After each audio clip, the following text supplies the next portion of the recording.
আসসালামু আলাইকুম। আমন্ত্রণ জানাচ্ছি আইজি ক্রিয়েশন নিউজ আপডেটে। সঙ্গে আছে আমি ইমতিয়াজ আহমেদ। শুরুতেই সংবাদ শিরোনাম। কি কারণে আবারও জেলে পাঠানো হলো মাহমুদুর রহমানকে? ছাত্রদল সভাপতিকে দাঁত ভাঙা জবাব দিল ছাত্র শিবির। সাকিবের নিরাপত্তা ও নিজের দলীয় পরিচয় নিয়ে মুখ খুললেন উপদেষ্টা আসিফ মাহমুদ। এবার বিস্তারিত। সজীব ওয়াজেদ জয়কে অপহরণ ও হত্যা চেষ্টা মামলায় সাজাপ্রাপ্ত আমার দেশ পত্রিকার সাবেক ভারপ্রাপ্ত সম্পাদক মাহমুদুর রহমান আদালতে আত্মসমর্পণ করেছেন। পরে ঢাকার অতিরিক্ত chief metropolitan magistrate Mohammad Mahbubul Haque তাকে কারাগারে পাঠানোর নির্দেশ দেন। এই মামলায় 7 বছরের কারাদণ্ডপ্রাপ্ত ও পলাতক আসামি তিনি। রোববার সকাল 10টার দিকে রাজধানীর চিফ মেট্রোপলিটন ম্যাজিস্ট্রেট আদালত ঘুরে দেখা যায় আদালতের প্রধান ফটকে অবস্থান নিয়েছিল সেনাবাহিনীর সদস্যরা। সেখানে প্রায় 15 জনের মতো সেনা সদস্য প্রাথমিক নিরাপত্তার বিষয়টি দেখছিলেন। তাদের পেছনেই ছিল প্রধান ফটক। ফটকের দরজা বন্ধ করে দেওয়া হয়েছিল, খোলা ছিল শুধু পকেট গেট। এই গেটেও অবস্থান নিয়েছিল সেনা সদস্যরা। তারা আদালত এলাকায় যারা প্রবেশ করতে চেয়েছেন তাদের পরিচয় নিশ্চিত হতে পরিচয়পত্র দেখেছিলেন। ওই সময়টাতে শুধুমাত্র সাংবাদিক ও আইনজীবীদের প্রবেশ করতে দেওয়া হয়েছিল। এরপর আদালত ভবনের গেটের সামনেও অবস্থান নিয়েছিলেন 10 জনের বেশি সেনা সদস্য। কয়েকজন পুলিশ সদস্য এই সময় উপস্থিত ছিলেন। সকাল 10:30টার দিকে পুরান ঢাকার জনসন রোড দিয়ে আদালতের দিকে আসেন মাহমুদুর রহমান। এ সময় তাকে হেঁটে আসতে দেখা যায় এবং তার অনুসারীরা সঙ্গে ছিলেন। তারা স্লোগানে মাতিয়ে তুলছিলেন জনসন রোড। শুরুতে মাহমুদুর রহমান এসেছিলেন একটি প্রাইভেট কারে করে, আর তার অনুসারীরা এসেছিলেন 2টি পিকআপে। পরে তারা একসঙ্গে মিছিল নিয়ে আদালত এলাকায় প্রবেশ করতে চান, কিন্তু নিরাপত্তার দায়িত্বে থাকা সেনা সদস্যরা এতে বাধা দেন। এ সময় অনুসারীদের সঙ্গে সামান্য ধাক্কাধাক্কির ঘটনাও ঘটে। এরপর মাহমুদুর রহমান অনুসারীদের নিয়ে চিফ জুডিশিয়াল ম্যাজিস্ট্রেট আদালতের গেট দিয়ে প্রবেশ করেন। পরে চিফ জুডিশিয়াল ম্যাজিস্ট্রেট ভবনের 4 তলার সংযোগ সড়ক দিয়ে chief metropolitan magistrate Mohammad Mahbubul হকের আদালতে প্রবেশ করেন তিনি। বেলা 11:15টায় আদালতে আত্মসমর্পণ করেন। এর আগে সাংবাদিকদের সঙ্গে কথা বললেন মাহমুদুর রহমান। এ সময় তিনি বলেন, ফ্যাসিবাদের বিরুদ্ধে লড়াই করতেই আত্মসমর্পণ করছি। এদিন তার পক্ষে বিএনপি জামাতপন্থী বেশ কয়েকজন আইনজীবী শুনানি করেন। তারা আদালতকে জানান সম্পূর্ণ মিথ্যা অভিযোগে দায়ের করা মামলায় মাহমুদুর রহমানকে সাজা দেওয়া হয়েছে। তিনি একজন বিপ্লবী সাংবাদিক নেতা, ঢাকা বিশ্ববিদ্যালয় বুয়েট থেকে পড়াশোনা করেছেন। একসময় সাবেক প্রধানমন্ত্রী খালেদা জিয়ার উপদেষ্টা ছিলেন। বিনিয়োগ বোর্ডের সাবেক চেয়ারম্যানও ছিলেন তিনি প্রতিজ্ঞা করেছিলেন ফ্যাসিস্ট সরকারের আমলে আদালতে জামিন নেবেন না। গত শুক্রবার দেশে ফিরে দেশের প্রচলিত আইনের প্রতি শ্রদ্ধাশীল হয়ে তিনি আজ আদালতে আত্মসমর্পণ করতে এসেছেন। এ সময় তাকে কোনো কথা বলতে দেখা যায়নি। জনাকীর্ণ আদালত কক্ষে আসামির ডকে দাঁড়িয়েছিলেন মাহমুদুর রহমান। এরপর আদালত তাকে কারাগারে পাঠানোর আদেশ দেন। সেই সঙ্গে কারাবিধি অনুযায়ী তাকে ডিভিশন দেওয়ার আদেশ দেওয়া হয়। বেলা 11:25 কড়া নিরাপত্তায় প্রিজন ভ্যানে করে তাকে আদালত থেকে কারাগারে পাঠানো হয়। এদিকে তার আইনজীবী মাসুদ আহমেদ তালুকদার জানিয়েছেন, রাজনৈতিকভাবে নয় বুদ্ধিভিত্তিক পথেই এই মামলা মোকাবেলা করবেন সাংবাদিক মাহমুদুর রহমান। অন্যদিকে তার ফাইলিং লয়ার জয়নুল আবেদিন মেজবাহ অভিযোগ করে বলেন, এই মামলার কথিত ভিকটিম জয়ের সঙ্গে রায় প্রদানকারী বিচারকের ছবি প্রমাণ করে এই মামলার বিচার প্রক্রিয়া ছিল ষড়যন্ত্রের অংশ। মাহমুদুর রহমানকে দমানোর জন্য কাল্পনিক অভিযোগে দায়ের করা মামলায় সাজা দেওয়া হয়। আমরা আজকের আদেশের পূর্ণাঙ্গ কপি পেলেই উচ্চ আদালতে আপিলে যাব। আশা করছি শীঘ্রই তিনি কারামুক্ত হবেন। ছাত্রলীগের নেতাকর্মীদের হাতে বিভিন্ন সময় নির্যাতন শিকার ইসলামী ছাত্র শিবির ঢাকা বিশ্ববিদ্যালয়ে ফের স্বাভাবিকভাবে সাংগঠনিক কার্যক্রম শুরু করার চেষ্টা করছে। তবে বিষয়টি অন্য ছাত্র সংগঠন ভালোভাবে নিচ্ছে না, এমন অভিযোগ করে নিজের অবস্থান পরিষ্কার করেন সংগঠনের কেন্দ্রীয় সভাপতি রাকিবুল ইসলাম রাকিব। শনিবার এক অনুষ্ঠানে ছাত্র শিবিরকে গোপন ও নিষিদ্ধ দাবি করে তিনি বলেন, বিগত 15.5 বছর ছাত্রদল প্রতিটি ক্যাম্পাসে কমিটি দিয়ে কার্যক্রম পরিচালনা করেছে। আমরা পূর্ণাঙ্গ কমিটি প্রকাশ করার মাধ্যমে প্রকাশ্যে দিবালোকে আমাদের কার্যক্রম পরিচালনা করছি। কিন্তু এখন দেখা যাচ্ছে একটি গোপন ও নিষিদ্ধ সংগঠন রয়েছে। তারা 15.5 বছর ছাত্রলীগের পতাকা তলে থেকে এবং তাদের আশ্রয় থেকে তারা একজনও প্রকাশ্যে আসার সাহস পায়নি। এ সময় তিনি ছাত্র শিবিরকে উদ্দেশ্য করে আরো বলেন, আপনারা এমন কোনো ষড়যন্ত্র করবেন না, আবার 1971 সালের ন্যায় আপনাদের আবার বড় ধরনের বিচারের মুখোমুখি হতে হয়। এভাবে এই গোপন সংগঠনের তৎপরতার মাধ্যমে ইতিমধ্যে সাধারণ শিক্ষার্থীরা তাদের বয়কট করেছে এবং সামাজিক যোগাযোগ মাধ্যমে দেখেছেন তাদেরকে। ছাত্রদল সভাপতির এমন বক্তব্যের পর বিভিন্ন মাধ্যমে শুরু হয় আলোচনা ও সমালোচনা। এবার বিষয়টি নিয়ে নেতাকর্মীদের নির্দেশনা দিয়েছেন ইসলামী ছাত্র শিবির। রোববার সেপ্টেম্বর 1 বার্তায় নেতাকর্মীদের জানায়, সম্প্রতি ছাত্রদল সভাপতির একটি বক্তব্যকে কেন্দ্র করে সোশ্যাল মিডিয়ায় অনেকেই লেখালেখি করছেন। আমরা আমাদের সকল দায়িত্বশীল ও জনশক্তি ভাইদের প্রতি কোনো ধরনের প্রতিক্রিয়া না দেখানোর আহ্বান জানাচ্ছি। ব্যক্তি ও দলীয় বিতর্কের ঊর্ধ্বে উঠে আমরা জাতীয় ঐক্যকে প্রাধান্য দিতে চাই। ছাত্র জনতার বিপ্লবের অন্যতম স্পিরিট হলো জাতীয় ঐক্য ও ফ্যাসিবাদের নির্মূল। তাই আমাদের সবাইকে উদারতা ও দায়িত্বশীল আচরণ অব্যাহত রাখতে হবে।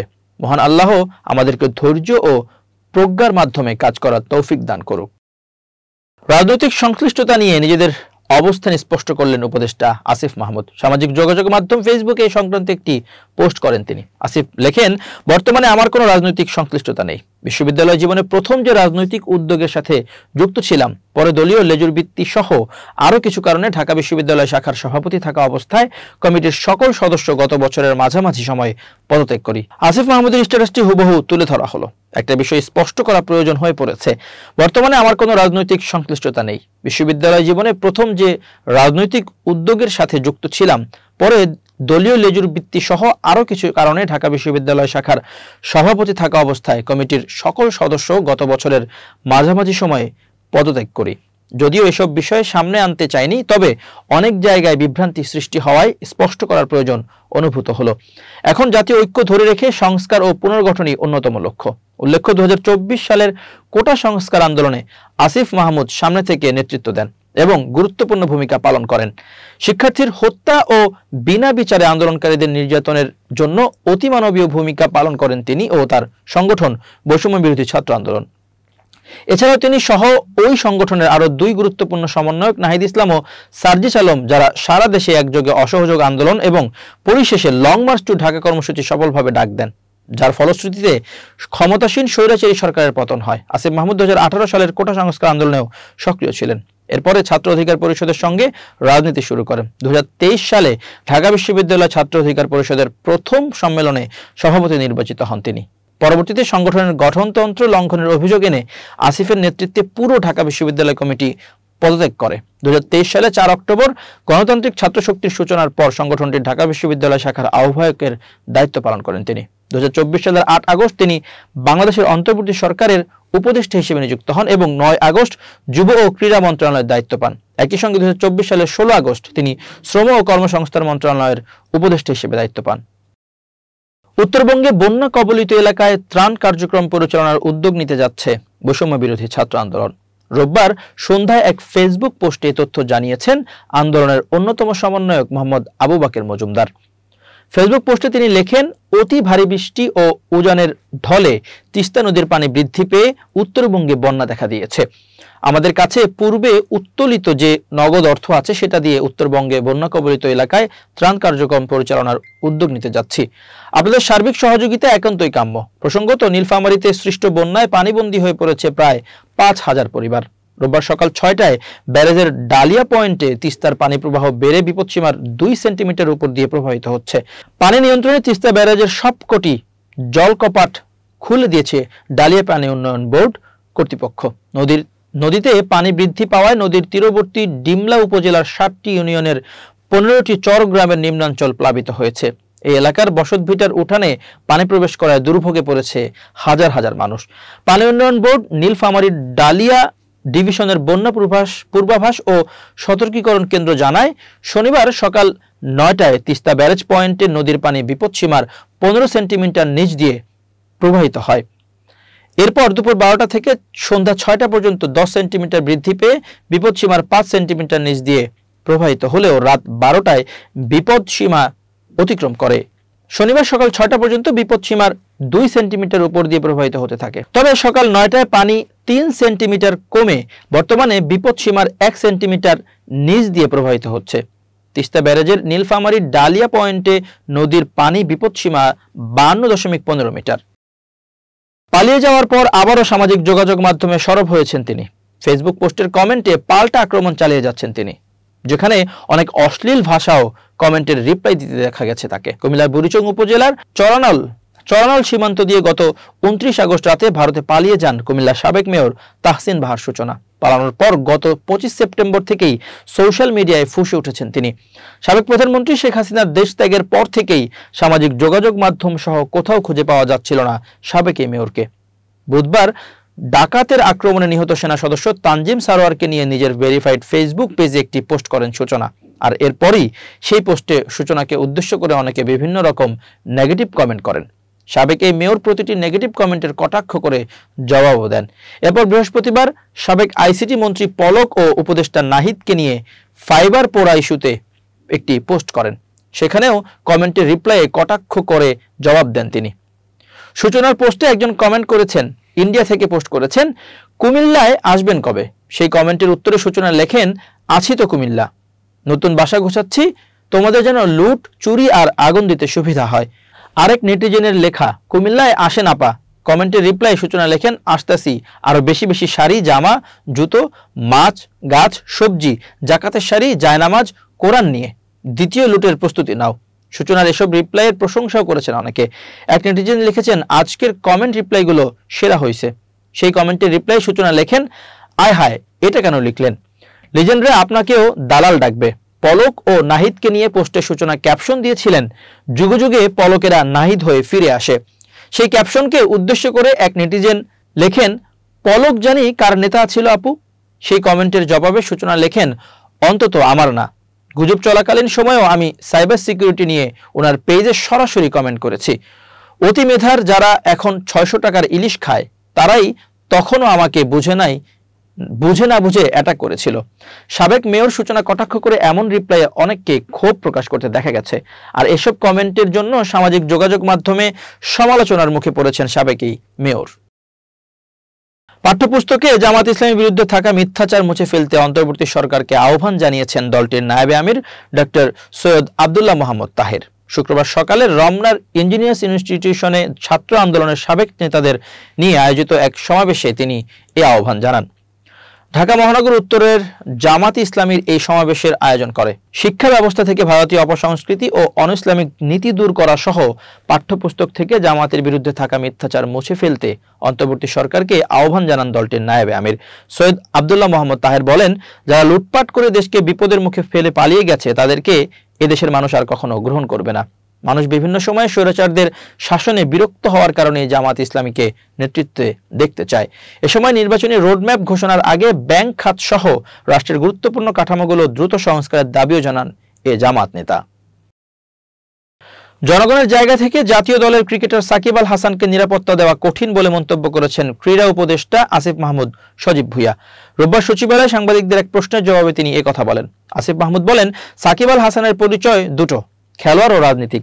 রাজনৈতিক পরিচয়ের কারণে সাকিবের উপর জনগণের ক্ষোভ থাকলে তাকে সেটা স্পষ্ট করতে হবে।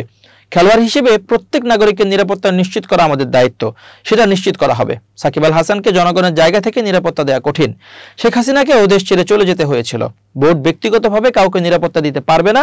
গত 5 আগস্ট ছাত্র জনতার তীব্র গণ আন্দোলনের মুখে প্রধানমন্ত্রীর পদ থেকে পদত্যাগ করে দেশ ছাড়েন শেখ হাসিনা। তার সরকার ক্ষমতাচ্যুত হওয়ার পর মন্ত্রিসভার সদস্য, সংসদ সদস্য সহ আওয়ামী লীগের নেতাকর্মীদের নামে সারা দেশে অসংখ্য মামলা হয়েছে। সাকিব আল হাসানকেও একটি হত্যা মামলার আসামি করা হয়েছে। বিশ্বের অন্যতম সেরা এই অলরাউন্ডার এখন ভারতে দেশটির সঙ্গে টেস্ট খেলছেন। তবে তার নামে হত্যা মামলা থাকায় তিনি দেশে ফিরবেন কিনা তা অনিশ্চিত। এ পরিস্থিতিতে দেশে ফিরতে বিসিবির কাছে নিরাপত্তা চেয়ে আবেদন করেছেন তিনি। বিসিবি সভাপতি ফারুক আহমেদ সম্প্রতি এক সংবাদ সম্মেলনে বলেছেন, সরকারের তরফ থেকে নিরাপত্তার বিষয়টা আসতে হবে। এই মুহূর্তে বোর্ডে থেকে এ সম্পর্কে কিছু বলা সম্ভব না। সাংবাদিকদের আরেক প্রশ্নের জবাবে শ্রম উপদেষ্টা আসিফ মাহমুদ জানান, আগামী 1 অক্টোবর থেকে শ্রমিকদের টিসিবির মাধ্যমে নিত্য পণ্য দেওয়া হবে। তিনি বলেন, শ্রমিকদের রেশন দেওয়ার কাজ চলছে। আগামী 1 অক্টোবর আশুলিয়া শ্রমিকদের জন্য টিসিবির পণ্য দেওয়া হবে সরকার নির্ধারিত মূল্যে।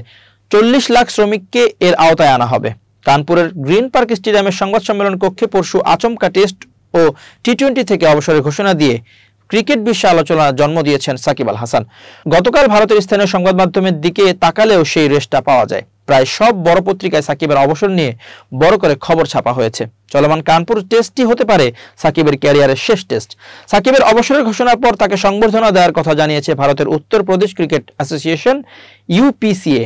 এই অলরাউন্ডারকে সংবর্ধনা দিতে পারলে উত্তরপ্রদেশ ক্রিকেটেও সম্মানিত বোধ করবে বলে জানান সাধারণ সম্পাদক অরবিন্দ কুমার শ্রীবাস্তবা। তিনি বলেন, আমি এই বিষয়টি নিয়ে সবার সঙ্গে কথা বলবো। আমরা অবশ্যই তাকে কানপুরে ভালো মতো বিদায় দেওয়ার চেষ্টা করব। তিনি বলেন, সাকিবকে সম্মাননা দেওয়া সম্মানের বিষয়। তিনি অনেক বড় ক্রিকেটার, অনেক জনপ্রিয়। আমরা খুবই খুশি যে বাংলাদেশ দল প্রথমবারের মতো এখানে খেলতে এসেছে। সাকিব আল হাসানও এখানে এসেছেন, এটা আসলে আমাদের জন্য সম্মানের বিষয়। প্রিয় দর্শক, শেষ করছি আইজি ক্রিয়েশন নিউজ আপডেট। আজ এ পর্যন্তই। ভিন্ন খবর নিয়ে দেখা হবে আগামীকাল। নিজেকে আপডেট রাখতে সাবস্ক্রাইব করুন চ্যানেলটি, নিয়মিত লাইক কমেন্ট ও শেয়ার করে ছড়িয়ে দিন সর্বত্র। সুস্থ থাকুন, নিরাপদে থাকুন, শুভেচ্ছা অগণন।